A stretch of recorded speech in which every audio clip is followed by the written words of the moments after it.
last night. The Bulls beat the Cavaliers. LeBron James for him, it must have been a flashback because it was to me of the way it used to be in Cleveland when it was just LeBron because he didn't have Kevin Love, he didn't have Kyrie Irving, and what do you know? They lost to the Bulls.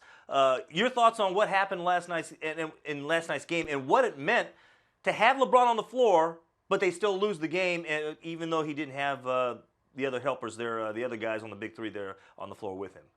A little more context also, Michael. No J.R. Smith as well. Mm-hmm. And LeBron not only was fighting an illness himself and pushed himself to be on the floor, but he also tweaked an ankle in the third quarter that didn't look wonderful and came back out on the floor and finished the game. So I think for the Cavs, it's one of those nights where the Cavs are going to have some growing pains with these guys sitting. And I think in the long run, it's a good thing. Seeing guys like McRae and Felder and Liggins getting significant minutes, I think, is a good thing for the Cavaliers because they may need to dig that deep into the rotation in the playoffs. So there is a silver lining in a loss like this. The one thing you worry a little bit about the Cavs is their home road splits right now are very imbalanced. They've played 21 games at home, only 13 on the road. They got to go on the road right now, and they're going to have a road trip coming up quite soon, and they're going to have to win some games on the road. So if they're not totally healthy and they're struggling a little bit, the 1 seed could be in jeopardy for them because the Raptors have been pretty consistent for the most part in spite of their loss the other night in San Antonio. So I think for the Cavs, there is a little bit of a warning flag and a little bit of a worry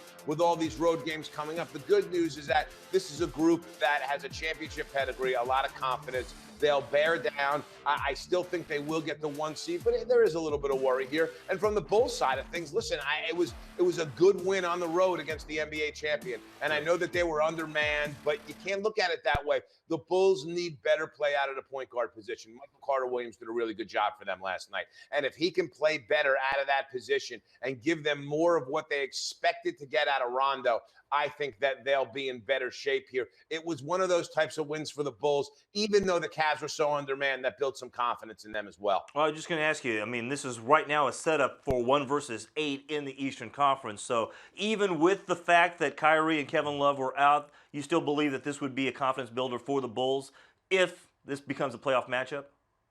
It could be, but a confidence builder to the extent that they may get a game or two. I don't think they can beat the Cavs with Irving, with Love, with Smith in 4 out of 7 games. I just don't think that is something that can happen. Mm-hmm. The Bulls just don't have enough, and the Cavs are far too talented. But I think for the Bulls here, it's a little bit of a crisis time. You have this Rondo situation. You have him on the bench right now. He's a guy that doesn't take well to this stuff. He's got 0 trade value, no trade value whatsoever, even with the non-guaranteed year next year and a very small partial guarantee of $3 million.